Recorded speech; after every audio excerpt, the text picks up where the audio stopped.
बताती हूँ।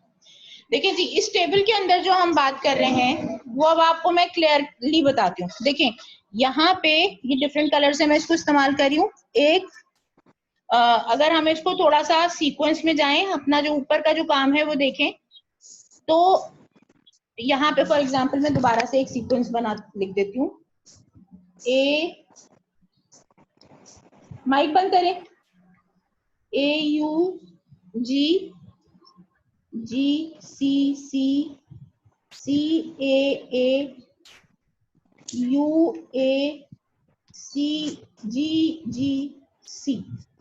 ठीक है, अब पढ़ेंगे कैसे इसे को, AUG GCC CAA UAG CGCA। यहां तक बात क्लियर है?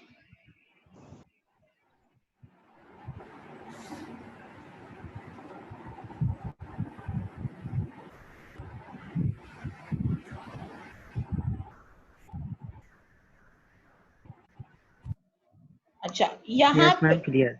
ठीक है।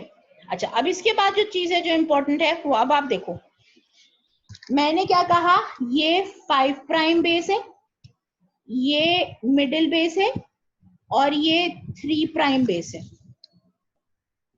यहां तक बात समझ में आई? Yes ma'am. ठीक है। अच्छा, अब अगर मैं इस पोर्शन को उठा के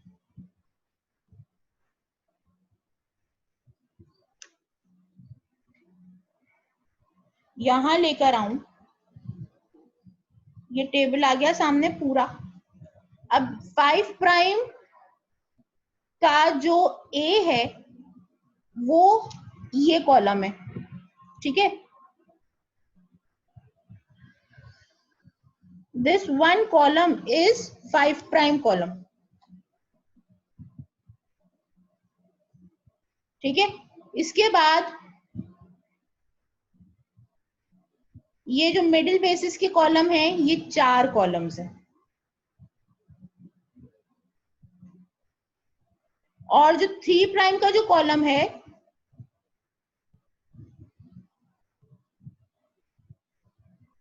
वो ये वाला कॉलम है। अब ये बात क्लियर हो गई, ठीक है। यानी ये जो हमें 5 प्राइम उठाना है, ये जो 5 प्राइम उठाना है हमें ए, वो इस बेस से उठाना है, इस वाले कॉलम से उठाना है। एम जो उठाना है वो इस मिडिल वाले कॉलम से उठाना है, और जी जो उठाना है वो हमें कहां से उठाना है, इस वाले कॉलम से उठाना है। ये क्लियर है ये बात? ठीक है। अब मैं बताती हूँ आपको, ए यू जी, ए वाले कॉलम का जी, ठीक है। अब जब इन तीनों को मिलाएंगे तो यहां से ये आ रहा है, यहां से ये आ रहा है, और जी यहां से आ रहा है। तो आपके पास जो अमाइनो एसिड बना वो कौन सा बना, ये वाला। यहां तक बात समझ में आई? बोलो बेटा। ओके, तो अब ये क्या हो गया, जो पहला वाला बेस था इस पे हमने लिखा मीथियोनिन,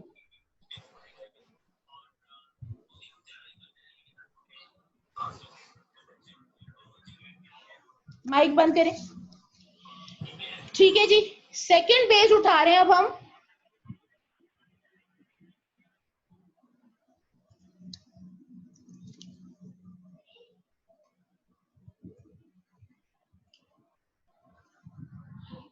ठीक है जी। ये सेकंड बेस उठाया हमने जीसीसी। जीसीसी के लिए अब हम क्या कर रहे हैं, पहला जो हमें बेस चाहिए वो कौन सा चाहिए, जी। 5 प्राइम बेस जो चाहिए वो हमें कौन सा चाहिए, जी, ठीक है। सेकंड प्राइम बेस जो है यानी जो मिडिल बेस है वो हमें कौन सा चाहिए, सी। और 5 प्राइम बेस हमें कौन सा चाहिए, चूंकि ये वाला कॉलम है तो यही वाली रो देखी जाएगी, जो नीचे वाले में से सी उठाएंगे हम, ठीक है जी। ये वाला सीक्वेंस है यहां से C और G, कौन सा अमाइनो एसिड बना? ALA, इसका नाम है ALA, एलेनिन। अब कुछ क्लियर हुआ? हैंड रेस कीजिए।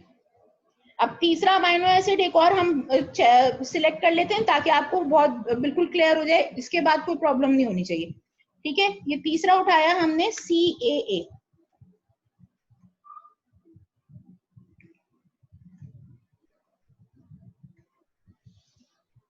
ठीक है जी, 5 प्राइम हो गया C, 5 prime C, middle A, 3 base पे, 3 प्राइम बेस पे A, C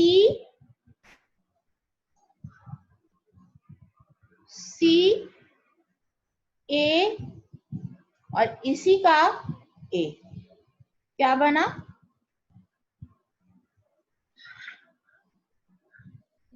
ग्लाइसिन। अब कुछ समझ में आया? यस मैम, क्लियर हो गया ऑल। इसको हम बोलेंगे ग्लाइसिन। तो इस तरह से ये चीज आपको समझ में आ गई। अब अगर फॉर एग्जांपल मैं आपसे कहती हूँ, आपको टेबल पकड़ा देती हूँ और कुछ जो है वो बेसिस कोडॉन्स उठा के दे देती हूँ कि इसमें से आप अमाइनो एसिड के नाम बताएं, और कुछ अमाइनो एसिड्स बता देती हूँ कि उसके जो है बेसिस बताएं, तो आप इजीली बता सकते हो। से फॉर एग्जाम्पल मैं कह रही हूँ स्टॉप कोडॉन क्या होना चाहिए। स्टॉप कोडॉन पहला एक, जैसे हम अभी बात कर रहे थे, कौन सा है?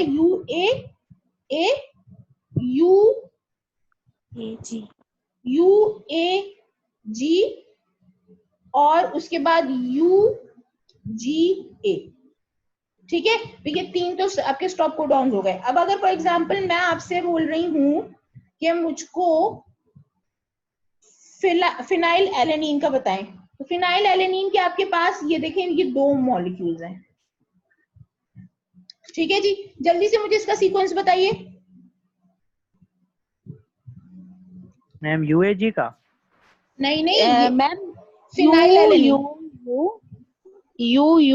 और हाँ, UUC, UUU and UUC। U और UUC। ठीक है, तो ये बिल्कुल ठीक बताया आपने। फिनाइल एलेनिन की ये 2 सीक्वेंसेस हैं, टायरोसिन के 2 सीक्वेंसेस हैं, ये बता दें जल्दी से मुझे।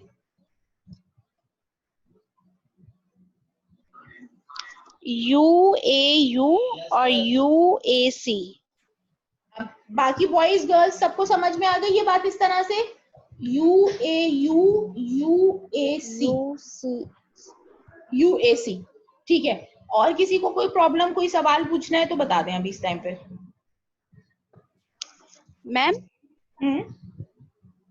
मैम जो एंटी कोडॉन्स होते हैं वो ट्रांसफर आरएनए पे होते हैं? जी बिल्कुल। और जो कोडॉन्स होते हैं वो कहाँ पे होते हैं? मैसेंजर आरएनए पे। Okay ma'am, thank you. कोई और सवाल?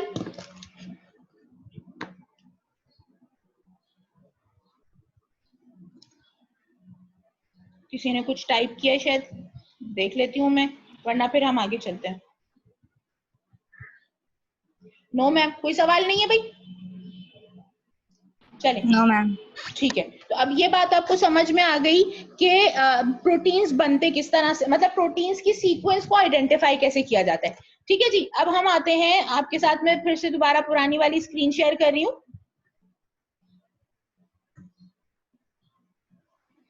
ठीक है, ये बात हम कर चुके। अब हम वापस आते हैं, आज आपको एक असाइनमेंट मिलेगा, वो आप जरूर अपने LMS चेक कर लीजिएगा। ठीक है, अच्छा, ट्रांसलेशन के लिए हमें क्या क्या जरूरत है, रिक्वायरमेंट्स क्या क्या है हमारी? ट्रांसलेशन क्या है? जैसे हमने बताया था कि formation of protein from the messenger RNA. ठीक है, जो कि उसके ऊपर जो भी इंफॉर्मेशन है उसको टेम्पलेट। अच्छा, ये एक चीज देख ले, ये इंपॉर्टेंट पिक्चर है जो एकदम से आपके लिए आ गई है सामने। ये देखो, ये मैसेंजर आरएनए है, ठीक है जी, ये टेम्पलेट है मैसेंजर आरएनए का, इसके ऊपर ये कोडॉन है, इस कोडॉन के साथ देखिए हम ट्रांसफर आरएनए आता है और इसका ये एंटी कोडॉन इस जगह पे प्लेस्ड होता है। ठीक है जी, अब देख लो AUG का क्या हो जाएगा, UAC हो जाएगा। ठीक है, और इस तरह से आप जो है वो उसको पैरेलल बाइंडिंग से, अब यहाँ पे इसके साथ इस जगह पर यहाँ पे देखिए 3 प्राइम एंड के ऊपर आपका अमाइनो एसिड अटैच्ड होता है। बात क्लियर हो गई है? यहां तक कोई क्वेश्चन, कोई चीज जो समझ में नहीं आई? ये बात क्लियर हो गई ट्रांसफर आरएनए वाली?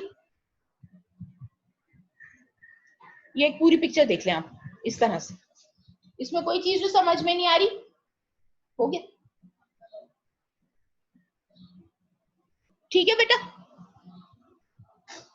ठीक है, आगे चलते हैं। अब हमें क्या क्या पता करना है कि ट्रांसलेशन प्रोसेस के लिए हमें जरूरत क्या क्या है। ठीक है, जो सबसे पहले तो आपको अमाइनो एसिड्स चाहिए। जो भी प्रोटीन्स आपके बनते हैं वो यूजुअली 20 अदद अमाइनो एसिड है हमारी बॉडी में टोटल। तमाम की तमाम प्रोटीन्स उनकी डिफरेंट कॉम्बिनेशन से बनते हैं। बिल्कुल इसी तरह जैसे सभी अल्फाबेट से हम लाखों करोड़ों अल्फाज बना सकते हैं, बिल्कुल इसी तरह से 20 अमाइनो एसिड से आपकी बॉडी के जो डिफरेंट मल्टीट्यूड ऑफ प्रोटीन्स बन रहे होते हैं वो ये 20 अमाइनो एसिड से बन रहे होते हैं। तो 20 अमाइनो एसिड्स ऑब्वियसली आप लोगों ने बायोकेमिस्ट्री में पढ़े होंगे। तो ये तमाम की तमाम अमाइनो एसिड्स चाहिए होते हैं हमें। ठीक है जी, उसके बाद हमें एक अदद मतलब हर अमाइनो एसिड के साथ उसके स्पेसिफिक ट्रांसफर आरएनए की जरूरत होती है। जो जितने भी कोडॉन्स पड़े हैं, जितने भी सीक्वेंसेस हैं, उस सीक्वेंस के मुताबिक ट्रांसफर आरएनए की जरूरत होती है। ठीक है जी, इसके बाद फिर आपके पास आता है, ये क्या हो गया, एक मिनट है,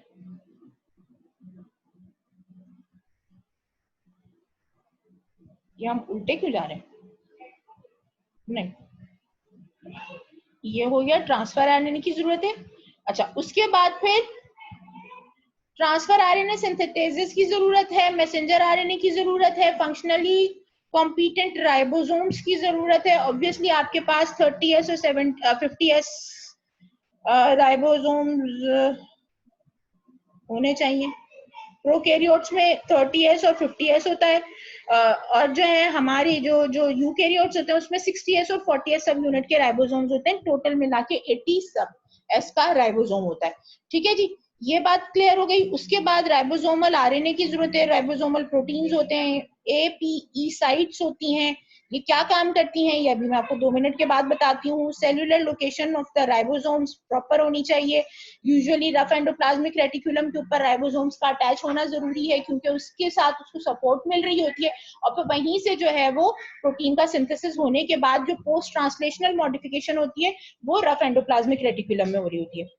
ठीक है जी, यहाँ तक ये बात क्लियर हो गई। इसके बाद फिर आपको जो है प्रोटीन फैक्टर्स चाहिए होते हैं, जो कि elongation, initiation factor, elongation factor और टर्मिनेशन या रिलीज फैक्टर्स की जरूरत होती है। ये तमाम चीजें जब आ जाती हैं तो उसके बाद आपके पास आपको जो चीज रिक्वायर्ड होती है वो है ATP और GTP, जो कि आपको हाई एनर्जी फॉस्फेट के जो बॉन्ड ब्रेक्स होते हैं उसके नतीजे में जो एनर्जी बन रही होती है उसकी जरूरत होती है, क्योंकि हर नया बॉन्ड जो लगता है वो एनर्जी की रिक्वायरमेंट होती है। एनर्जी के साथ वो बॉन्ड लगता है, पायरोफॉस्फेट सेपरेट होता है, एनर्जी बनती है, उस एनर्जी से जो है आपके नए बॉन्ड्स बनते हैं, जो कि आपकी प्रोटीन की सिंथेसिस हो रही होती है। अच्छा, इसके बाद फिर अच्छा ये हो गया प्रोटीन सिंथेसिस की जो स्टेप्स हैं वो मैं आपको ये देखें, यहाँ पे देख लीजिए। इनिशिएशन हमेशा याद रखिएगा, इनिशिएशन सीक्वेंस एक ही है और वो है AUG। AUG से हमें क्या मिल रहा है, मीथियोनिन ही मिल रहा है। इसका मतलब ये है कि at the time of synthesis जो भी प्रोटीन बनता है उसमें मीथियोनिन पहला अमाइनो एसिड के तौर पे लगता है। जब मीथियोनिन लग जाता है तो उसके बाद की जो है वो फर्दर सीक्वेंसेस बन रहे होते हैं।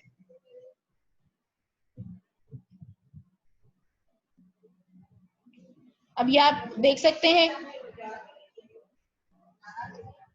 मीथियोनिन आके अटैच हो गया।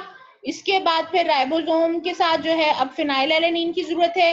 ये फिनाइलएलेनिन जाके अटैच हुआ, यहाँ से मीथियोनिन उठेगा और ये जो नया वाला ट्रांसफर आरएनए है उसके ऊपर लग जाएगा, चेन इलोंगेट हो गई, पुराना वाला ट्रांसफर आरएनए निकल के चला जाएगा। ठीक है जी, इसके बाद फिर अब ये इसी तरह से अब ये मौजूद है, ये अपनी यहाँ मौजूद है। नया अमाइनो एसिड लगता जाएगा और पुराने वाले जो ट्रांसफर आरएनएज है वो निकलते जाएंगे और चेन इलोंगेशन होती चली जाएगी। अब इसकी अगर आप लोग 1 सेकेंड के लिए होल्ड ऑन करिए तो मैं आपको इसकी वीडियो दिखाती हूँ।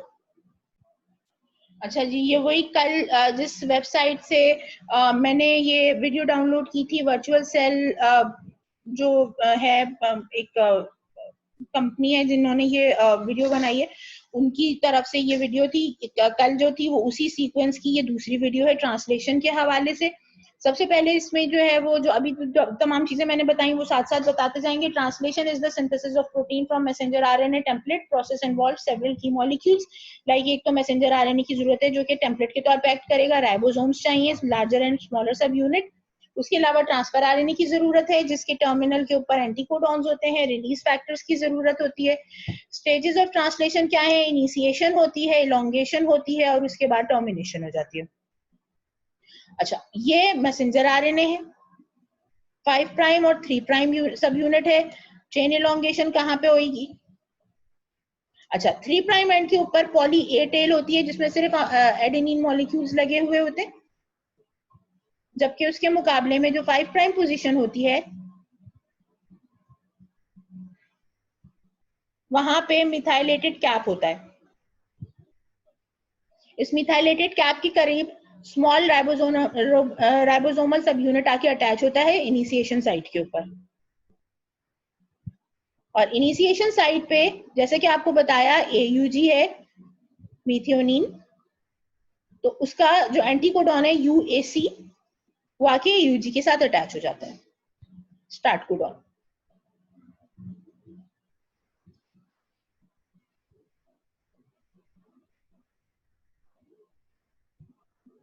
इसके बाद लार्जर मॉलिक्यूल जो है राइबोसोम का वो आके अटैच होता है।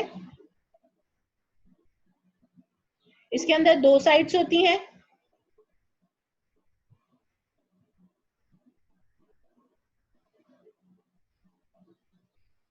पेप्टिडाइल साइट जहां पे चेन इलोंगेट होके जाती है, और दूसरी अमाइनो साइट होती है जहां पर जो है वो क्या होता है कि ये इसको थोड़ा सा पीछे करके मैं आपको एक और चीज देखो, यहाँ पे क्या हो रहा है कि यहाँ पे जो इनिशियल जो वो था, जो स्टार्टिंग सीक्वेंस का जो ट्रांसफर आरएनए था वो आके अटैच हुआ। उसके बाद ये अमाइनो असाइल जो साइट होती है, यहाँ पर नया जो ट्रांसफर आरएनए जो अगले सीक्वेंस का जो वो है, जो अगला कोडॉन है उसके साथ जो भी अमाइनो एसिड लगने वाला है वो आके यहाँ पे अटैच करवा रहा होता है। ठीक है जी। अब यहाँ पे अब आप देखो मीथियोनिन हटा, पुराना वाला ट्रांसफर आरएनए फ्री हो गया और जो चेन इलोंगेट हो रही है वो कहाँ पे हो रही है? अमाइनो असाइल साइट पे हो रही है।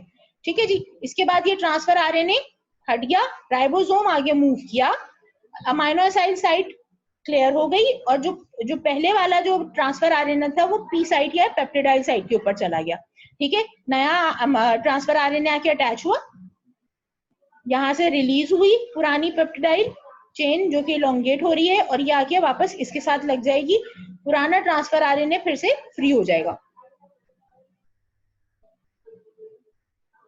राइबोसोम आगे जाएगा and so on and so fourth. ये प्रोसेस जो है वो कंटिन्यू होता रहता है।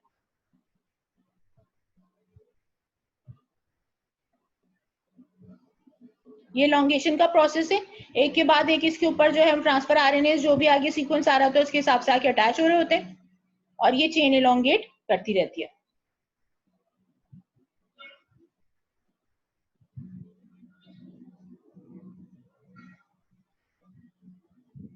अब जब स्टॉप कोडॉन आता है, जैसा कि आपको बताया कि 3 जो है स्टॉप कोडॉन है, तीनों में से कोई सा भी एक अगर मौजूद है तो वहां पे आके रिलीज फैक्टर अटैच होता है UAG। ठीक है, और जैसे ही रिलीज फैक्टर अटैच होता है टर्मिनेशन हो जाती है और ये जो पूरा जो ट्रांसलेशन जो मशीनरी एक साथ असेंबल हुई होती है वो डिस्पर्स हो जाती है।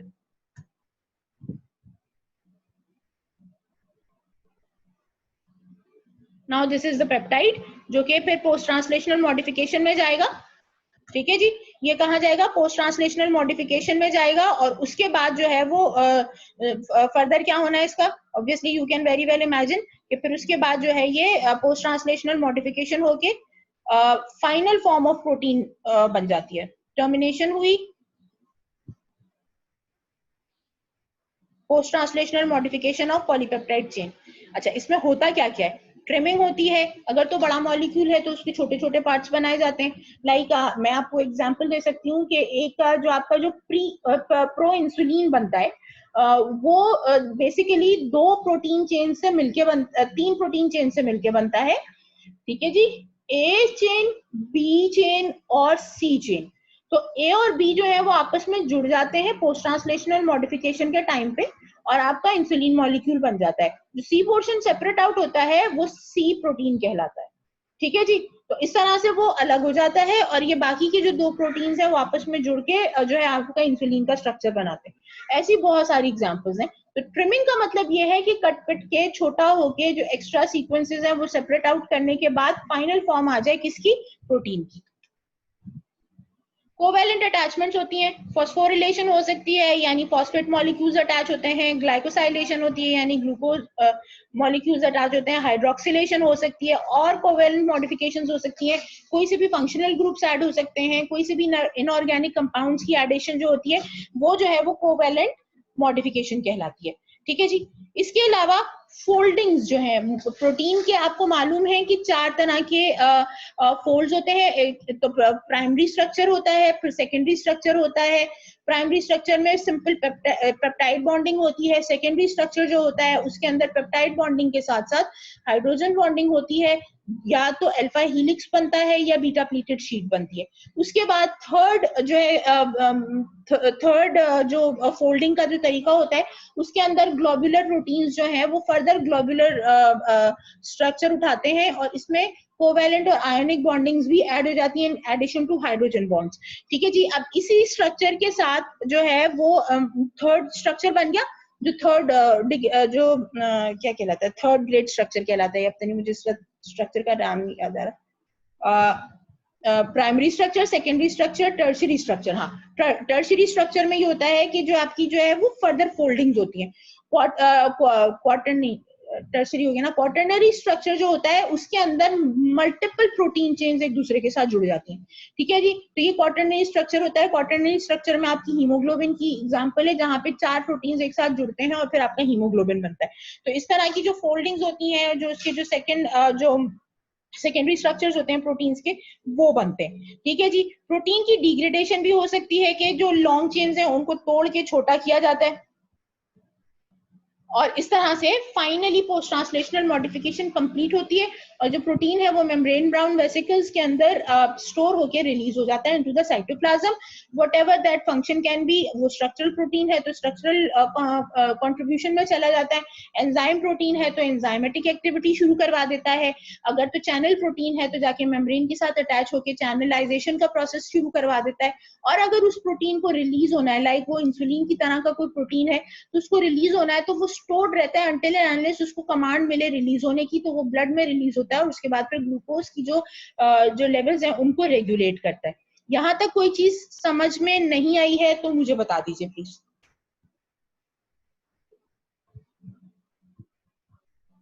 समझ आ गया सब कुछ? हैंड रेज कीजिए।